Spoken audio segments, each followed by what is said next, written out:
It was supposed to be the perfect life. At least, that's what I had convinced myself of. My name is Jessica, and I had always been the quiet, grounded one. My younger sister Megan, on the other hand, was the spontaneous, reckless spirit. Growing up, it was always clear that she was the one who stood out, the one who got all the attention. I was content being in the background, blending in. But that was okay because my life had one anchor that made everything feel stable: Ryan, my husband. Ryan wasn't flashy, but he was everything I needed. He was calm, dependable, and we had a life that made sense together. We'd built something solid. A home, a routine, a partnership. I worked as a financial analyst at a growing firm in Austin, and Ryan had his own career, but we made it work. Every morning, we'd have breakfast together before our long days began, sharing a quiet moment, and every night, we'd unwind with dinner and talks about our day. Nothing too exciting, but it was ours, and that was enough. We weren't perfect, of course. Like any couple, we had our disagreements. We had moments where things felt off, where life's weight seemed a little too heavy. But we always worked through it, never letting the small things grow too big. The way Ryan would listen to me when I needed him, or how we laughed about the ridiculous things life threw at us, made me believe that we were untouchable, that our bond was strong enough to handle anything. Then Megan came back into our lives. I hadn't seen my sister in years. After a rough breakup, she reached out to me, saying she had nowhere else to go. She'd been living in New York, working for some hotshot company, but things had crumbled for her. Her voice on the phone was unrecognizable, tight and cracking. I had always been the responsible one, the one who could handle things. But hearing her like that, vulnerable and lost, shattered something in me. Of course, I told her to come stay with us, and she did. She showed up late one night, suitcase in tow, looking like she'd been through hell. Her eyes were red, and her makeup was smudged as if she hadn't slept in days. I hugged her tightly, feeling a strange wave of sympathy for her, but also a creeping anxiety that I couldn't shake off. Megan had always been the golden child, the one who could do no wrong in my parents' eyes. And, admittedly, that always hurt me, but I didn't let it show. Now, as adults, I wanted to think things had changed. That we could be equals. That we could be sisters again, but this time, in a way that was fair and honest. For the first few weeks, Megan stayed with our parents. But then, out of the blue, she started calling me almost every night, asking if she could stay with us. She said she was tired of being treated like a child. She was 30, after all, too old for my mom's overbearing care. I understood that feeling. My parents were loving, but they had a way of smothering me with their expectations. So, I agreed. At first, everything seemed fine. Megan found a job at Ryan's company. Ryan didn't exactly love the idea of working with her, but he agreed. Megan could be charming when she wanted to be, and despite his initial reservations, she quickly became a part of our lives.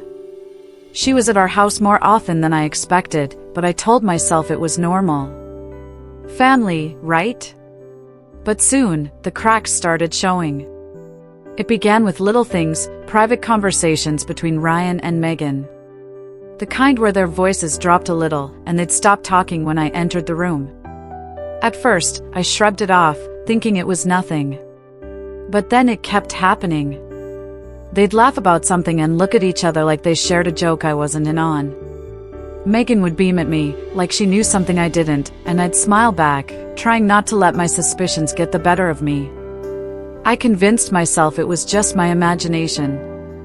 After all, Megan was my sister. Ryan was my husband. There was no way they would betray me like that. But deep down, I felt something, a growing unease that I couldn't quite pinpoint. They were close, too close for comfort, and I had no proof to back up my feelings. Then it happened.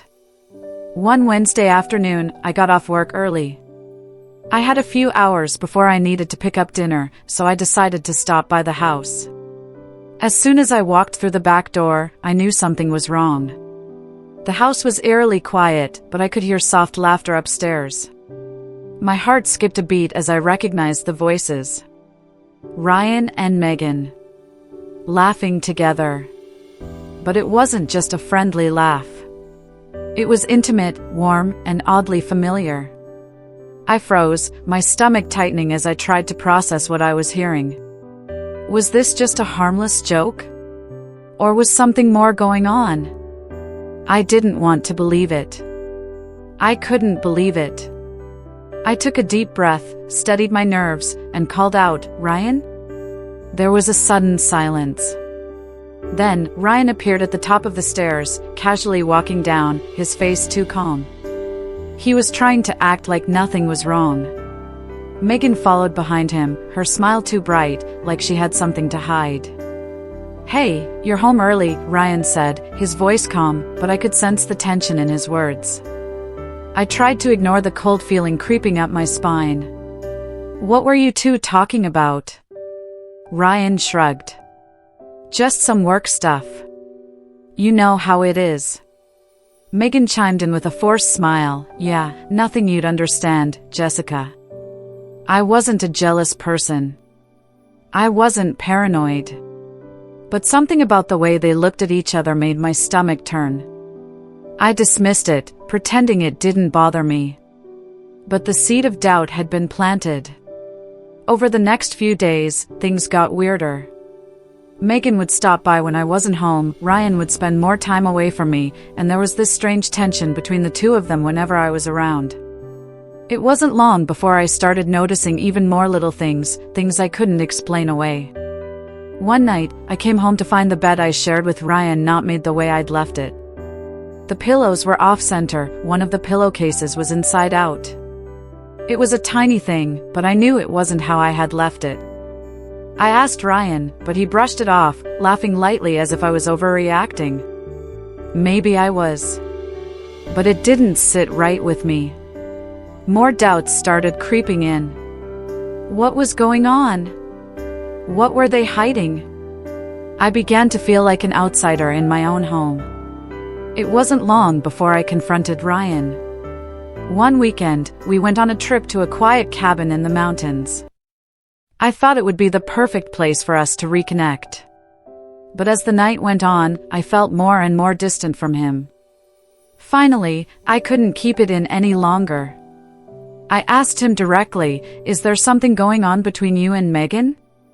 His face froze for a moment, and I saw the guilt flash across his eyes. He tried to deny it at first, but I could see it in his expression. He was hiding something. Then, he admitted it. "I'm sorry, Jessica. It started with talking. Megan understands me in ways you don't," he said, his voice breaking. "I didn't mean for it to go this far, but it just happened. I couldn't stop it. My world shattered. My own husband had betrayed me with my sister. It was the one thing I never thought possible." I stood there in shock, my mind racing with questions, but all I could manage was a single word: why? And in that moment, everything I thought I knew about love, trust, and family came crashing down. I didn't cry. I didn't yell.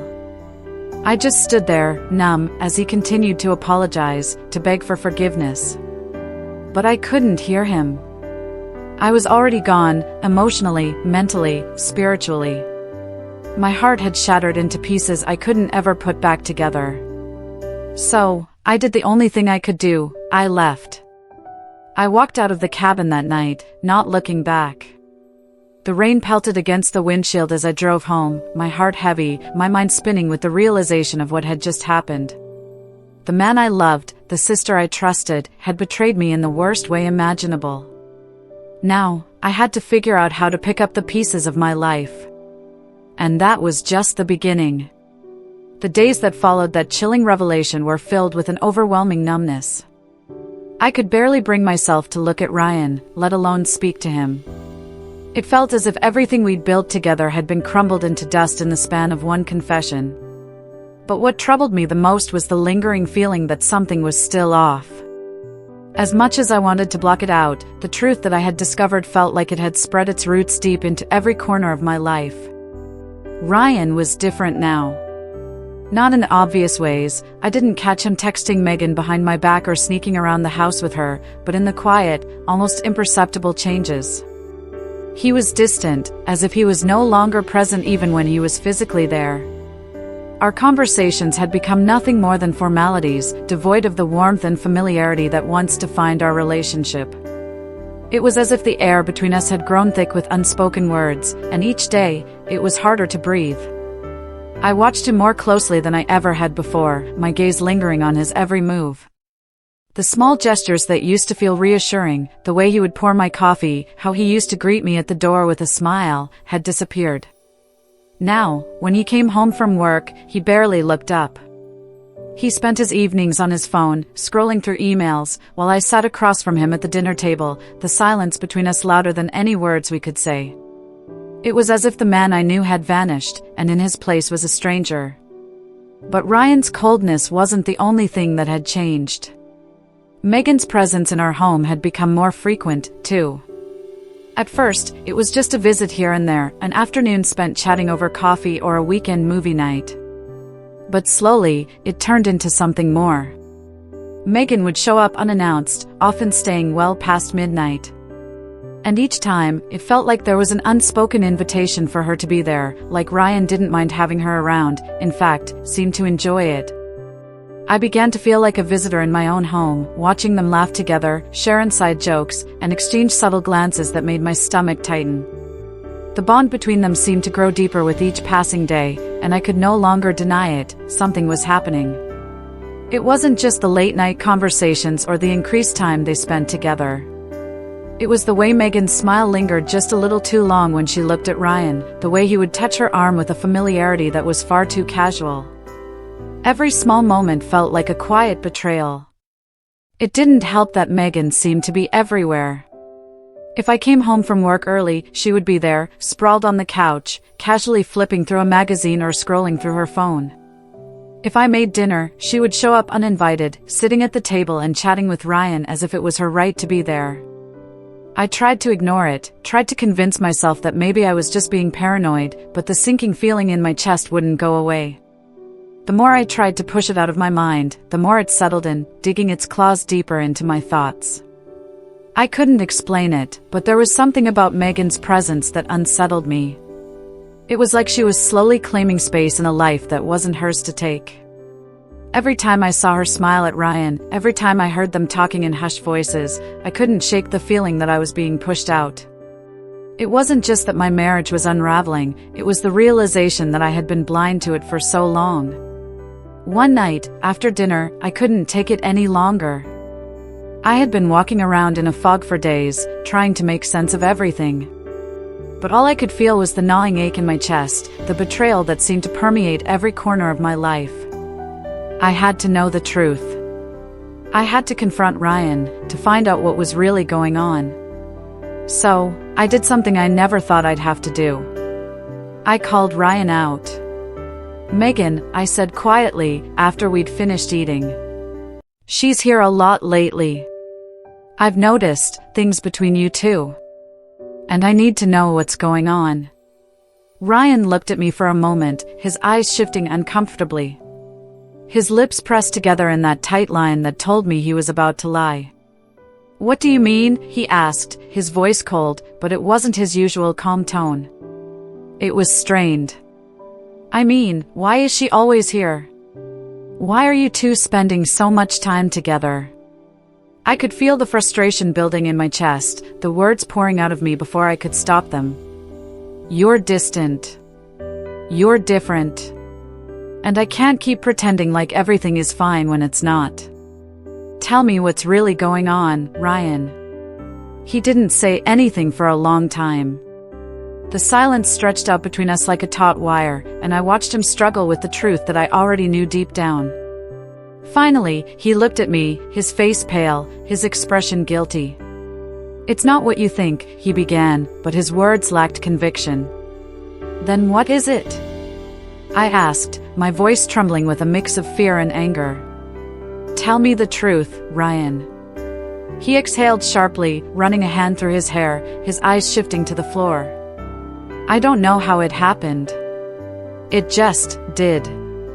Megan and I, we connected. We talked.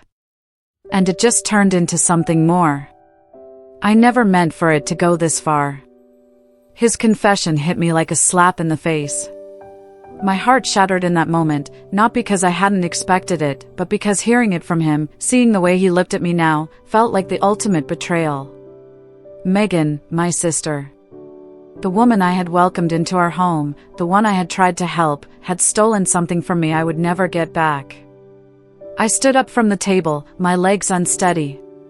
You and Megan? I whispered, my voice barely audible. You've been with her? I shook my head, unable to process the words. How could you? Ryan stood up as well, reaching out to touch my arm, but I pulled away. Jessica, please. I'm so sorry. I never meant to hurt you. I took a step back, my chest tight with grief. You did. You both did. The tears I had been holding back for so long finally broke free, but I didn't let them fall. I didn't let him see how much he had destroyed me. I can't do this anymore, Ryan. I don't know who you are anymore. And just like that, I knew. The man I had spent the last decade of my life with, the man I had trusted with everything, had betrayed me. And now, it was time for me to face the truth about what I had been too afraid to see all along. Ryan and Megan's affair wasn't just the breaking point of my marriage, it was the breaking point of everything I thought I knew about love, trust, and family. And now, I had to find a way to put the pieces of my life back together. The room felt like it was closing in on me. The weight of Ryan's admission hung heavy in the air, suffocating me. I wanted to run, to escape, to disappear from the nightmare that was now my reality, but my legs refused to move. I stood there frozen, staring at the man I had once trusted more than anyone. The man who had promised to be my partner, my confidant, the one person who would never hurt me. But now, here he was, standing in front of me, admitting to the one thing I could never have imagined, he had been having an affair. With my sister. I couldn't breathe. The words didn't even seem real. My body trembled as I processed what he had just said. Megan, my sister, the one person I had always fought to protect, the one person I thought I could trust above all others, had crossed the line, broken every bond between us. And Ryan, my husband, the man I had built a life with, had not only let it happen but actively participated in it. I don't know how it happened, Ryan said, his voice barely a whisper. He stepped toward me, his face stricken with guilt, but I couldn't bring myself to look at him. His touch felt like a betrayal in itself. I never meant to hurt you, Jessica. I never wanted this. But Megan and I, we started talking, and it just happened. I was lonely, and she was there. I didn't. Stop, I cut him off, my voice rising despite myself. Just stop. Don't make excuses for this. Don't try to justify what you did. You betrayed me, Ryan. You and Megan both.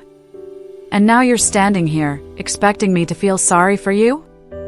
I could see the panic in his eyes, the desperation in his movements as he tried to explain. I never meant for it to go this far, Jessica.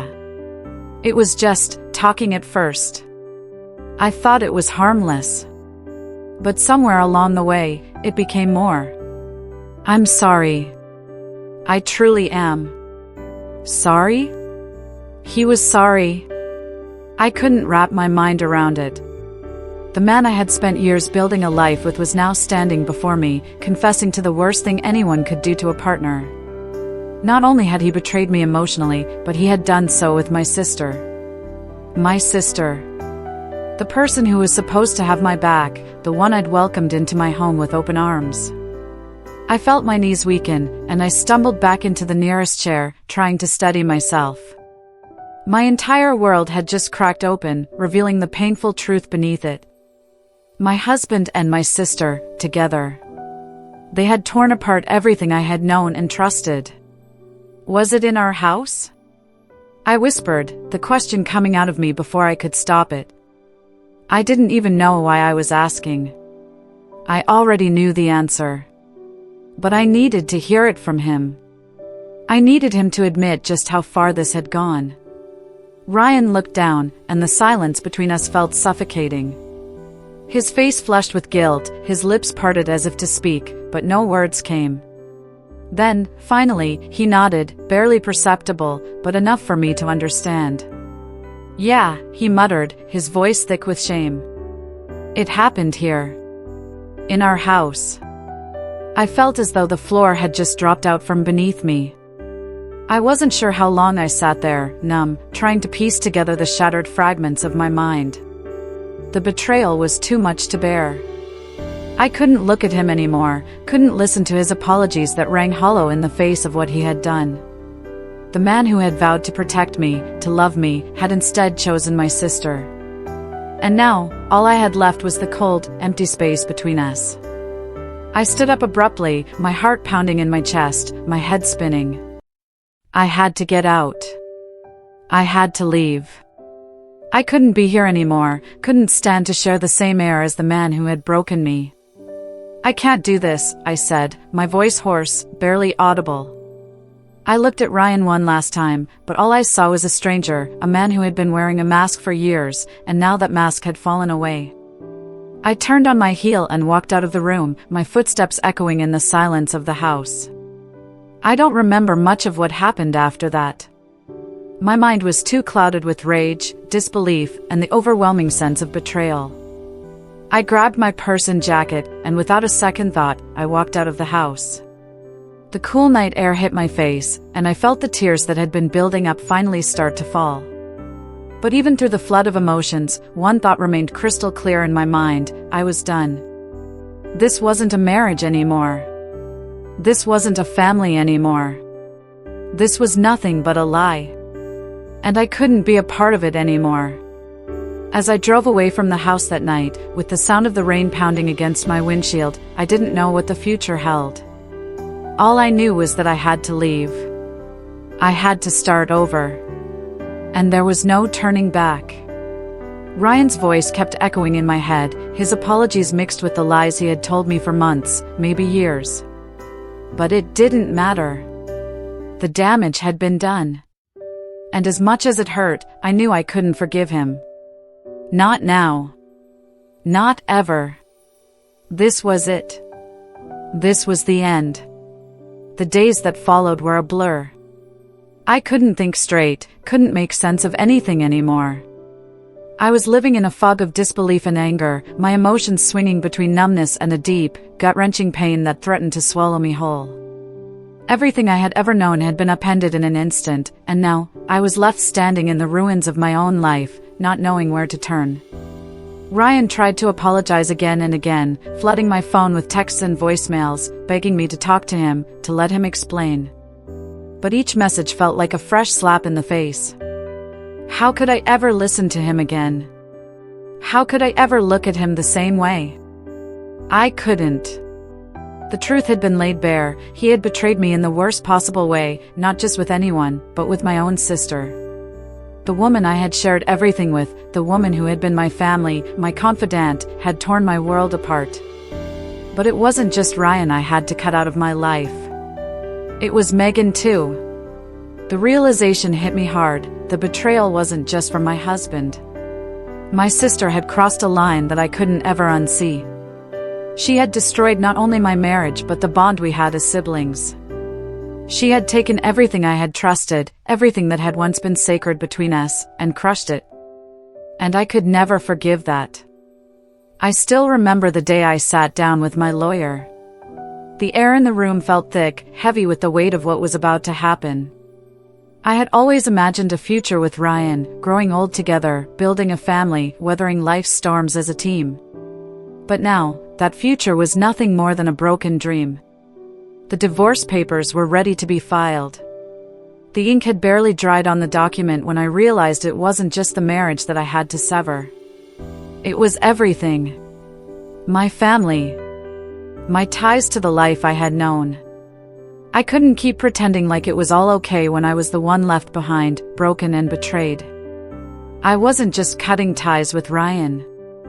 I was cutting ties with everyone who had failed me. I called my mother. She answered on the first ring, but I could already hear the tension in her voice.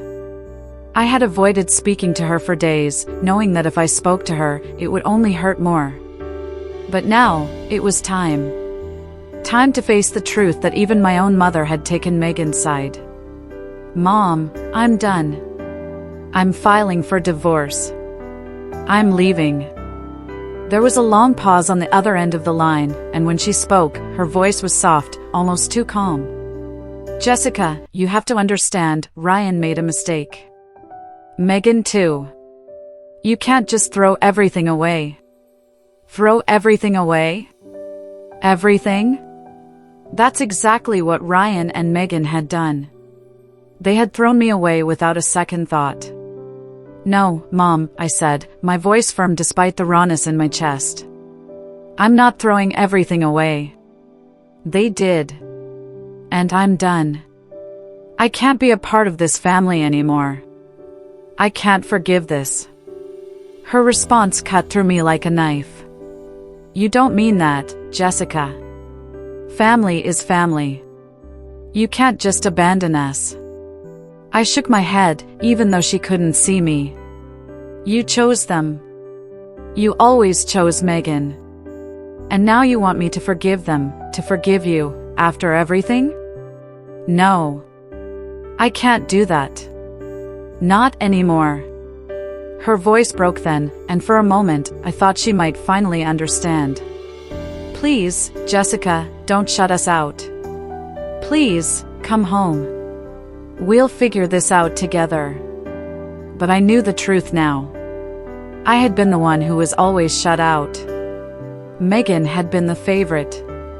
Ryan had been her partner. And I had been the fool, the one left to pick up the pieces every time they hurt me. I'm not coming back, Mom. I'm done, I said, my voice steady. And I won't be part of this anymore. I'm sorry. I hung up before she could say anything else. I didn't want to hear it.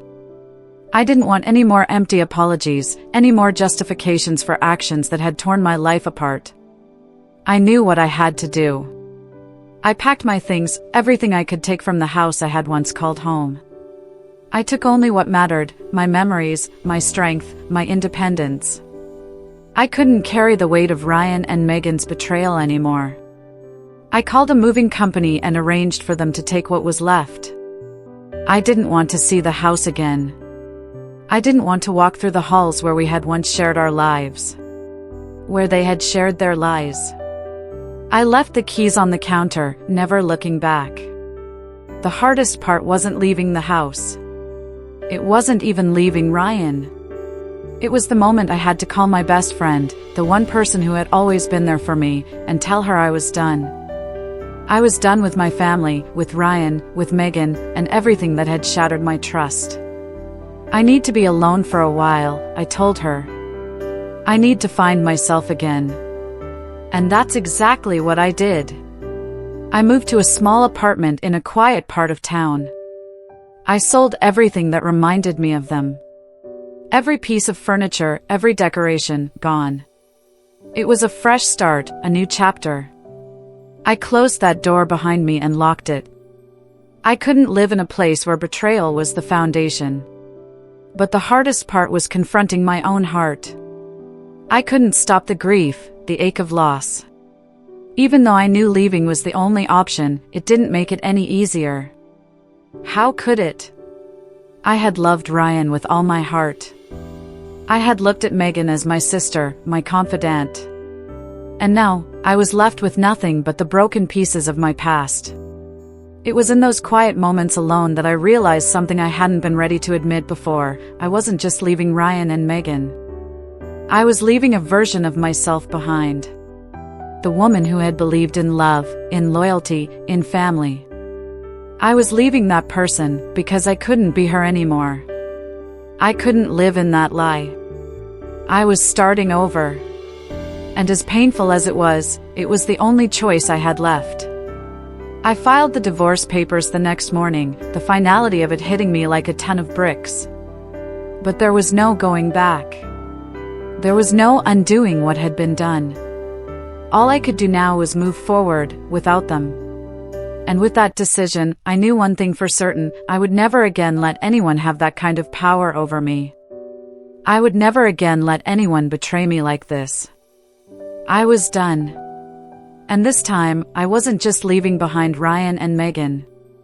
I was leaving behind the version of me that let them hurt her. The version of me who had allowed the past to define who she was. Now, I was reclaiming my life. It was time to build a new one. And this time, I would do it on my terms. Years passed. Time had a way of healing wounds that once seemed too deep to recover from.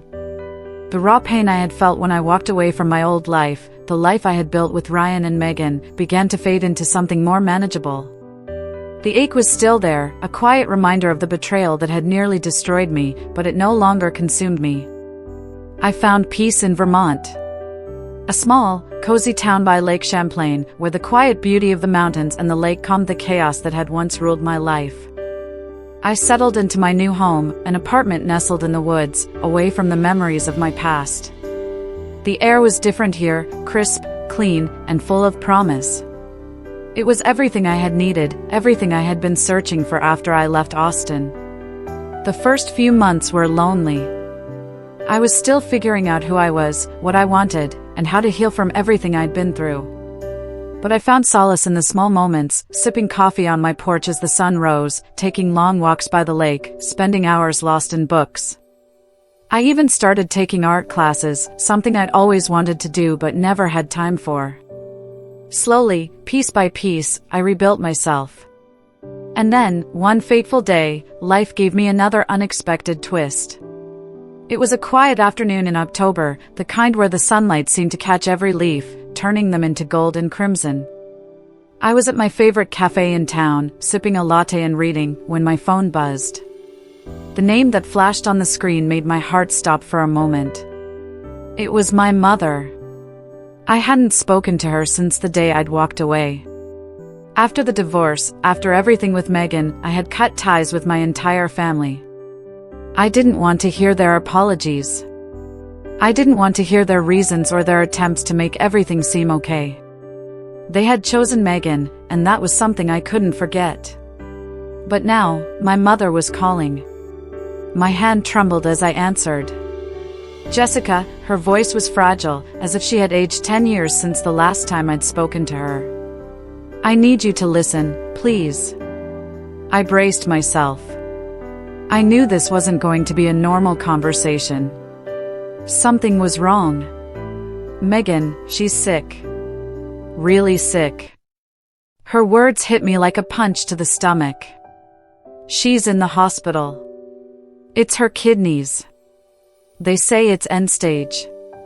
She needs a transplant. Jessica, I know we haven't talked, but I'm asking you, as a mother, please, can you help her? You're her only hope. You're the only match. I was silent for a moment, my mind racing.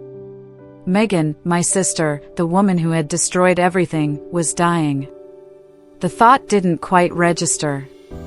After everything she had done, after all the pain she had caused, why was I being asked to help her? Why did it feel like the universe was testing me once more? I know you hate her, Jessica. But please, for the sake of family, for the sake of what you once had, my mother's voice broke, and I could hear the desperation in it. I need you to think about it. Think about it? My heart twisted painfully. I couldn't even bring myself to think about the betrayal, about how Megan had taken everything from me without a second thought. And yet, now, here she was, in a hospital bed, needing my help. I'll think about it, I said, my voice barely a whisper. I didn't know what else to say. I was torn. Part of me wanted to walk away, to ignore her pleas, to pretend that this was just another chapter in my life that I had closed long ago. But another part of me, the part that still clung to the idea of family, no matter how broken it was, knew I couldn't ignore it. The next few days were a blur of emotions. I thought about Megan constantly. I tried to push the thoughts away, but they kept coming back. The way she had taken Ryan from me. The way she had torn apart the bond we once shared. Could I really save her after everything she had done? But the more I thought about it, the more I realized something. I had changed. The old Jessica, the one who had let herself be a doormat, the one who had been too afraid to let go of people who hurt her, was gone. I wasn't that person anymore. I had learned to live for myself, to rebuild from the wreckage of my past. And I wasn't about to let anyone, even Megan, pull me back into the pain and betrayal I had worked so hard to escape. But the truth was, no matter how hard it was, no matter how much she had hurt me, Megan was still my sister. And no matter how much I wanted to turn my back on her, I couldn't. I called my mother and told her I would go to the hospital. I needed to see Megan for myself. I needed to look her in the eyes and hear her story. And I needed to make a decision based on that. The following weekend, I boarded a flight to Missouri, where Megan was being treated. The flight was long, and I spent most of it staring out the window, my mind in turmoil. The thought of seeing her again, after everything that had happened, filled me with a mixture of dread and uncertainty. When I arrived at the hospital, I wasn't sure what I expected. I certainly didn't expect the woman I found in that sterile white room. Megan looked small. Fragile. Her once vibrant face was pale, her hair thinning, and her eyes were full of fear. She looked up at me when I walked in, and for a moment, it seemed like time had stopped. She didn't speak at first, just stared at me like she was waiting for me to say something. I sat down beside her, my heart racing. It wasn't the sister I had once known, she was nothing like the Megan who had broken my heart. But in that moment, I saw something different. Something I hadn't seen before. I know I don't deserve this, Megan said, her voice barely above a whisper. I know I don't deserve your forgiveness. I hurt you, Jess. I know that. But I'm asking you to help me. Please, I don't want to die. It was the first time she had ever truly apologized. The first time I had seen the remorse in her eyes. I didn't say anything for a long time. The silence between us was thick, but it was a silence that spoke volumes. I didn't know if I could forgive her. I didn't know if I wanted to. But I knew that this wasn't about forgiveness. It wasn't about what she had done to me, it was about something else. I had spent years letting the past dictate my life, letting it consume me. But maybe, just maybe, I was finally ready to let go of it. For myself. Let me get tested, I said quietly. I'll see if I'm a match. But that's all I can promise. It wasn't forgiveness. It wasn't a grand gesture of reconciliation. It was simply the first step toward healing, not for Megan, not for my parents, but for me. And maybe, just maybe, that was enough. As I left the hospital that night, the weight on my chest had lessened, just slightly. I didn't know what the future held, but for the first time in a long time, I felt like I was finally in control. The days that followed were a whirlwind of emotions. I went through the motions of getting tested, of seeing the doctors, and trying to navigate the overwhelming weight of it all. My mind was a battlefield between the woman I used to be, the one who would have done anything for her family, and the woman I had become, the one who had learned the hard way that I couldn't keep giving pieces of myself away to people who didn't deserve it. When the call came that I was a match, the decision that had been gnawing at me since I stepped into that hospital room with Megan finally hit me with full force. The possibility of saving her life, of saving the woman who had destroyed mine, was now within my reach. I thought I would feel relief, or maybe even a sense of duty. After all, she was my sister. But instead, I felt a coldness. A certainty that, no matter what I had once believed, I could never let the past drag me back. I couldn't let Megan or anyone else take what I had fought so hard to rebuild. I remember the moment I stood in front of the mirror in my hotel room, the weight of the test results in my hand, the silence pressing in around me.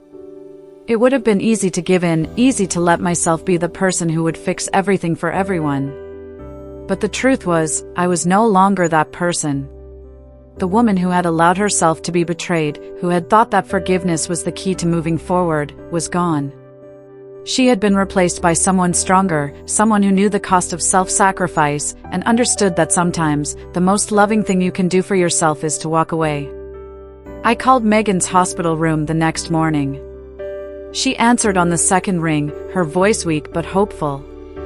I could hear her breathing on the other end of the line, almost as if she was holding her breath, waiting for me to give her the news. "I'm a match," I said, my voice steady, though every word felt like it weighed 1,000 pounds. "But I won't be donating." There was a long silence, and for the first time since this entire nightmare began, I felt like I was finally in control of my own fate. "Megan," I continued, "you don't deserve this. You don't deserve my help. Not after everything. I've spent years building my life again, and I won't let the past pull me under." She didn't say anything for a long time. I could hear her crying softly on the other end of the line, and something inside me twisted. But I wasn't going to let that guilt consume me. I had spent years feeling guilty for things that weren't mine to feel, for people who hadn't earned the right to my compassion. This was different.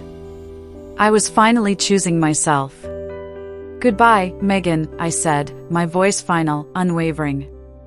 I didn't wait for a response. I hung up the phone and exhaled deeply, feeling a weight I didn't even realize I had been carrying lift off my shoulders. That night, I lay in bed, staring at the ceiling. I had done it. I had finally made the decision that was best for me. No more living in the shadows of what others had done.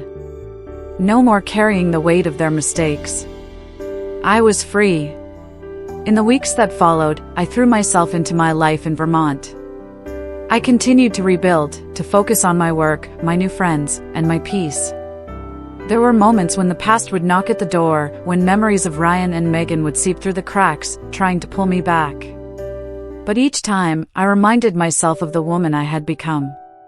The woman who was no longer defined by her past.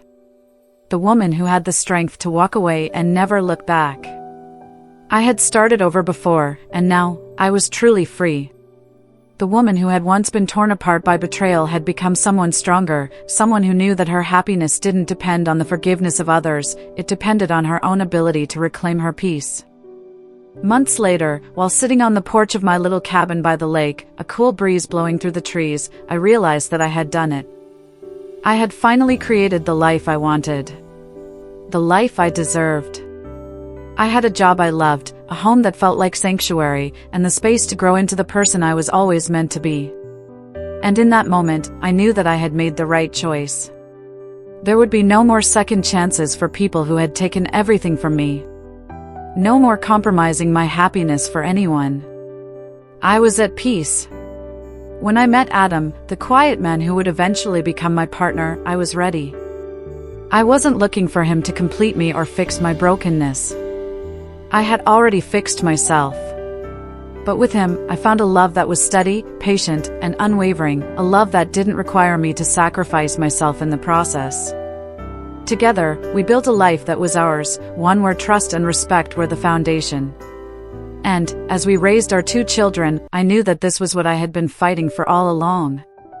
A family that was healthy, that was whole, and that was built on a love that didn't break when things got hard.